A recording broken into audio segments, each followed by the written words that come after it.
So let's have this conversation about wet dreams because I've had a lot of questions about it recently. So I thought this would be a good opportunity to make a video on it. And yes, I speak from experience here as well, having, practiced transmutation for uh, over at least 6 years now or something like that. And yes, it's something that most of us go through. So, and it's something we first encounter when we are teenagers, right? We go from being a child and then experience the flowering of our sexuality. But because we have literally no guidance on an energetic and spiritual level as to how we should manage and approach and feel our sexuality, that energy has no healthy way to express itself. And it first expresses itself where it cannot in material life. And so, uh, what is our most susceptible state? It is during dreams. And so that energy manifests itself through, desires, sexual sensations, etc. And then we have, the experience of the orgasm and nocturnal emissions, right? And most of the time, semen spills out, and we wake up and we have a mess in our pants, right? And we don't want that. So I'm going to talk about, why we actually experience it again as full grown adults when we start to practice sexual transmutation. Because just as we grew up into puberty and started having wet dreams, we went through that gate of experience, and now we're coming back through that gate. And so it's very easy to be disheartened or demotivated because we think we are failing. But really, it's just another opportunity to understand ourselves and analyze and comprehend what has really happened. So, yes, it's quite natural for us to experience that. And from what I have observed from many people asking me this question, is that it's more common in people who practice what is called nofap or semen retention. And I usually advise those people that you need to stop thinking of it in terms of retention. You're not holding something back and just struggling to hold it in. We need to understand transmutation and that this sexual energy is concentrated into the sexual organ, and it is an energy, there is an energetic charge down there. And because over many years we have developed this addiction, this sensational addiction to this energy kind of exploding there, we don't understand that that energy can be sublimated, can be transmuted to other parts of the body in order to create an electricity within us, a bioelectrical charge that helps other dimensions and domains of our life instead of just, sexual pleasure, right? So, and it goes into, it's not that there's a sexual energy going into, like, ooh, I'm going to feel nice, sexual energy in my hand or in my brain. It's different. Like when it goes to the heart, you feel love, like a real love. When it goes to the brain, you feel real clarity. So it's not like the brain is becoming lustful or sexual or desirous. No, transmutation is the complete eradication of sexual desire, and it goes into other creative modes into our consciousness. So, when we first experience wet dreams, again, there is something very important, very deep to understand here, and something, if you really contemplate it, you will realize this. And it's that semen retention or transmutation, whatever you want to call it, is 100% an internal exercise. But most of us approach it externally. Externally, in the sense that, okay, I'm going to stop masturbating. I'm going to stop watching pornography. I'm going to stop doing this and that. Those are all external activities on the surface layer of your superficial reality of life, right? That is just physical things. Do you think that you're going to be able to stop by simply stopping those activities? No, because what are the cause of those activities? The cause of those activities are within, internally.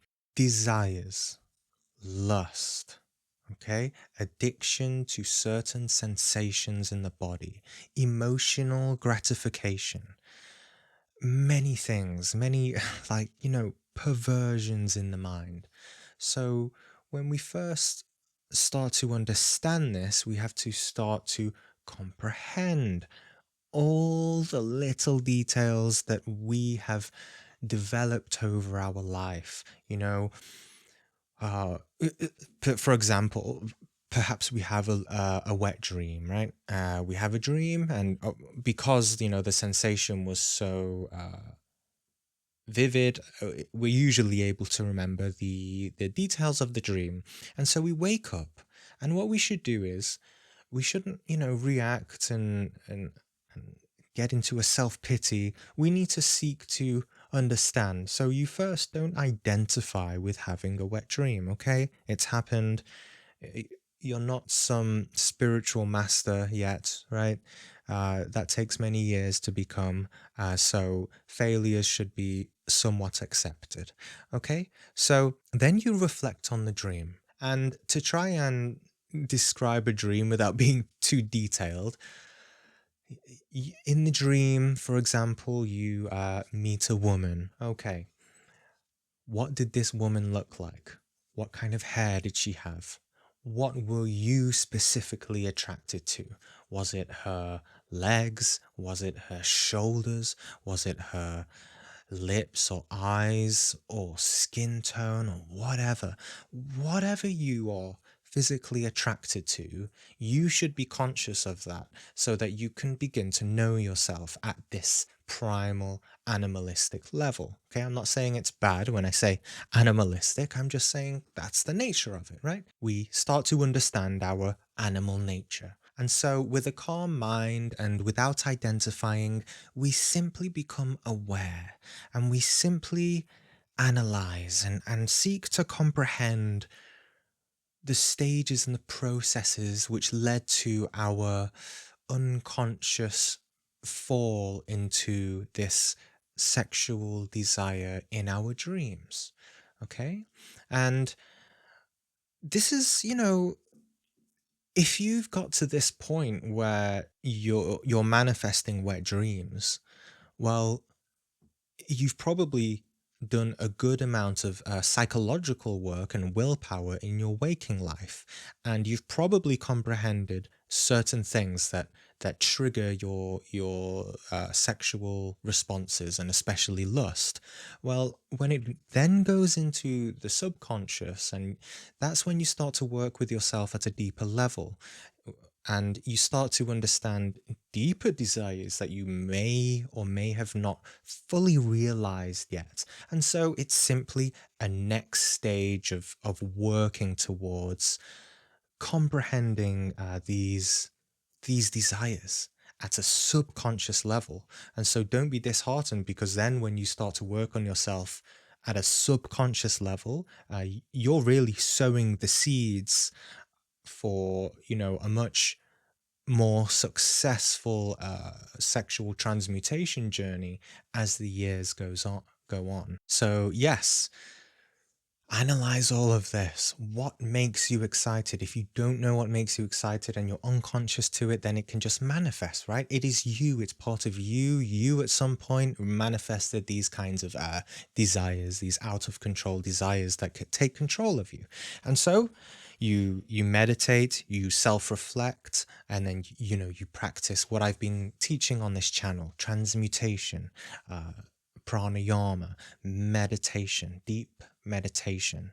And if you're even more analytic, more of a deep thinker, and more of a deep comprehender, you'll also understand that it's not just lust or desire for specific sexual things in another person or whatever, and that lust actually relates to many other emotions in life. For example, say that you are practicing this sexual transmutation for 2 weeks. During those 2 weeks, you're very happy, right? Very pleasant, very serene. Then one day, someone just makes you really angry, and you spend all day angry. And so it comes to the end of the day, you've been very angry all day, your self esteem is just really low, you feel really bad about yourself, and then you just want some gratification, you want some escapism, you want to not feel this horrible anger, this pain of life anymore.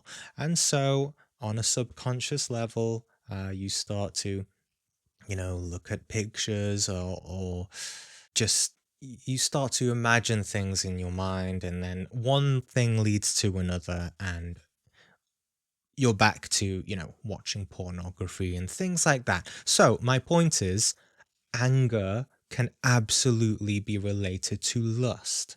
Okay? So, actually, in the Gnostic teachings, lust is understood, out of the seven sins, lust is understood as the biggest sin, and it is understood as the main trunk on a tree, which gives rise to all of our ego. Through lust is all of the other egos, anger, gluttony, laziness, jealousy, pride, etc. So if we really, comprehend this, what is an amazing thing from, the original teachings of the Bible is that those seven sins are an amazing synthesis to understand ourselves. There's seven sins, seven chakras, and so we also have these seven main manifestations of negative psychological occurrences. And so I just want to stress that lust is this main trunk of a tree, and when we it's the main trunk of the tree that gives rise to all these other sins, or egos, right? And so when we finally get a hold of lust and kind of clamp it down, or stop watering it, the rest of the tree dies. The rest of this ego tree, over time, through starving it, it eventually dies and dissolves. And I want you to understand that lust is not just lust for the flesh, right? It's not just lust for sexual desire, or intimacy and things like that. Uh, Lust comes in many forms. Lust can be lust for money, lust for fame, lust for being recognized by many people, lust for lots of food, right? Lust for just being very ambitious. And so that those kinds of lusts relates to sexual lust, because lust and desire in all of its aspects, how Buddhism, its kind of main teaching is get rid of all desire, right? lust in all its aspects and desire in all its aspects, there's not much difference between desire and lust. They they are not satisfactory in life. They never give us satisfaction.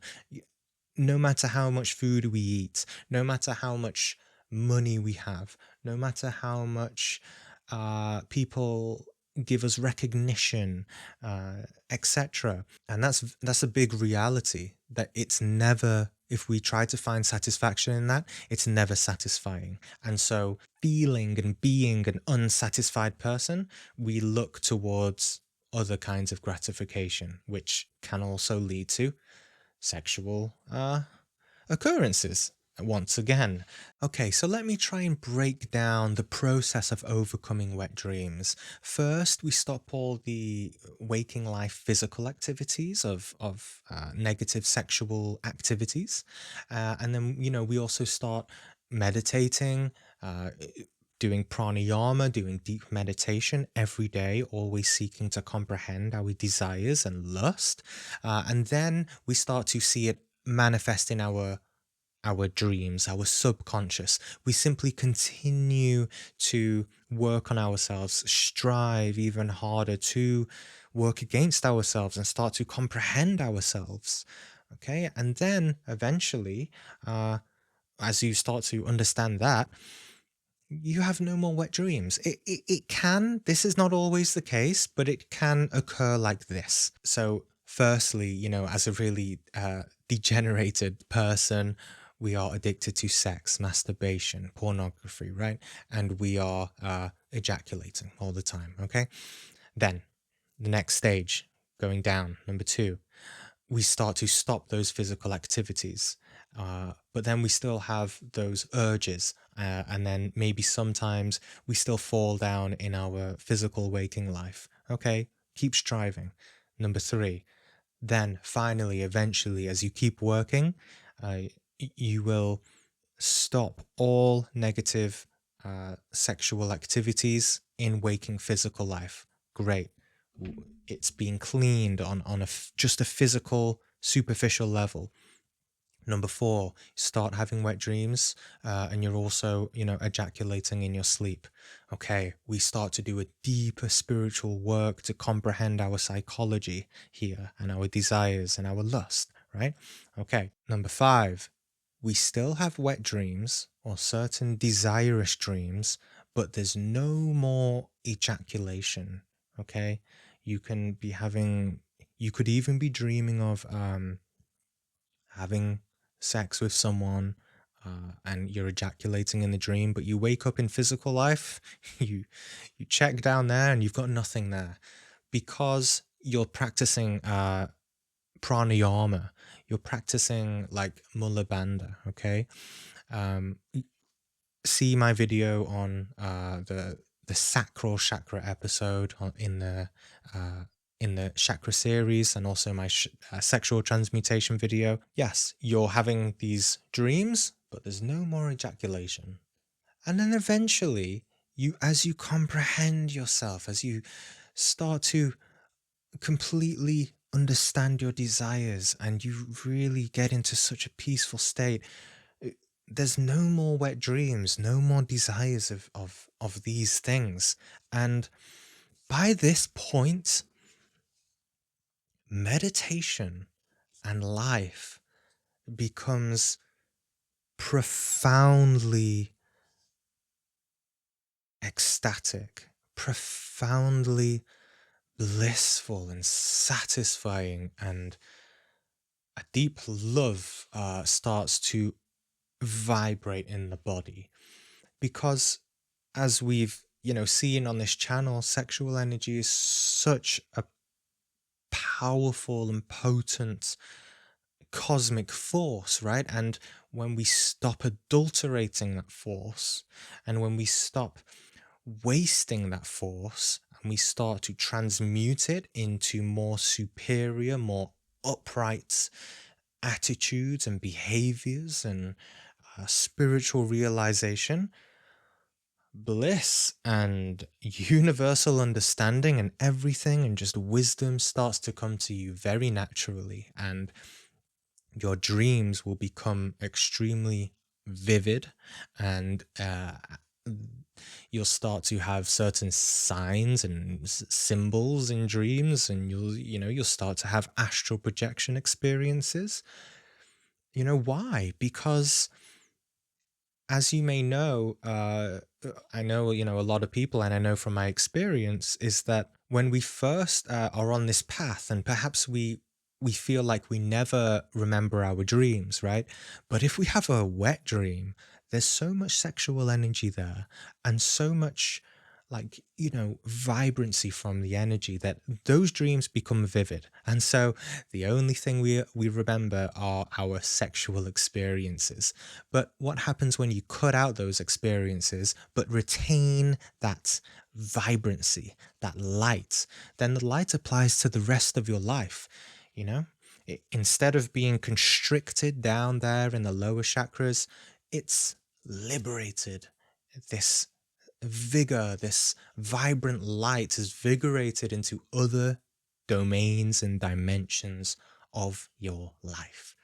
Okay, so I hope that makes sense. Just ask any questions if you have any. I'm sure you do, especially for a lot of the men out there.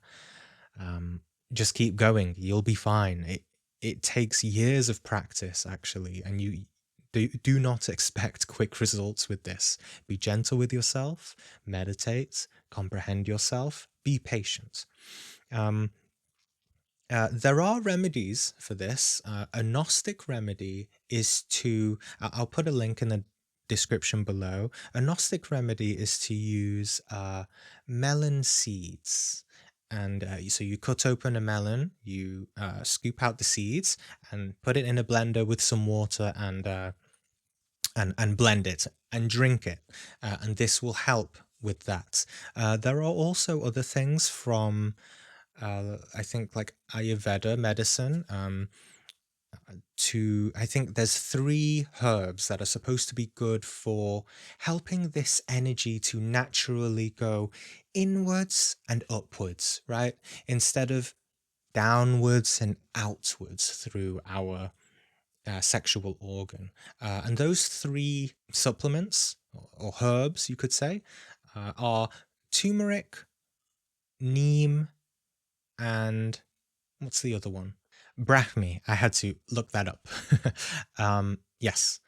So I'll put links down in the description below for that. But you can use them. Do use them. They'll help you. Take them on empty stomachs. Take them before bed. But remember that the psychological work is the key. If you do not have those egoic psychological desires within you, if you are so in touch with yourself that you can feel that you are free from desires, you will not have any wet dreams whatsoever. They will not manifest. You can also use benzoin. It's a tree resin like frankincense, and you burn it on charcoal, and there's a lot of smoke, loads of smoke actually, from benzoin, and you just douse your body in this smoke of benzoin. And it's another Gnostic prescription which cleanses and purifies the impurities in the energy field of the astral body, like subcubi and incubi, right? So it dissolves all of those things. It's quite powerful. I had a couple of messages because I suggested to a couple of people to try that, and they said they, at least as far as I know up to now, they've not been having any wet dreams because they've been using this benzoin quite frequently. So it's, you basically just have like a little smoke bath, you could say. It's really powerful and smells beautiful. If you've ever been to, I think they use it mostly in Catholic churches. It's that same smell. It's really purifying. So try that too. Okay, so self observation is so crucial. Whenever anything happens, just close your eyes. Take a few deep breaths and just get in touch with your body and just observe what happened. what you went through, what excited you, and just really start to comprehend it. And then, of course, especially if you watch my chakra series, do the mantras, do let's say the mantra cream, pray to a certain divinity, trust in your consciousness to be free from all of these desires, right? it, I'm reminded of the story of David and Goliath. Goliath being this giant ego of, lust, right? And David is just this skinny little boy. But David represents our small but strong and courageous essence within, our small consciousness, our small, pure, and poor consciousness that keeps being kind of bullied by Goliath. And all that David needs is just a bit of encouragement, is just a bit of courage and faith. And of course, he throws the stone and kills Goliath, right? Successfully. So, yes, have courage and faith like Goliath, and you will overcome all of these things. Thank you, everyone.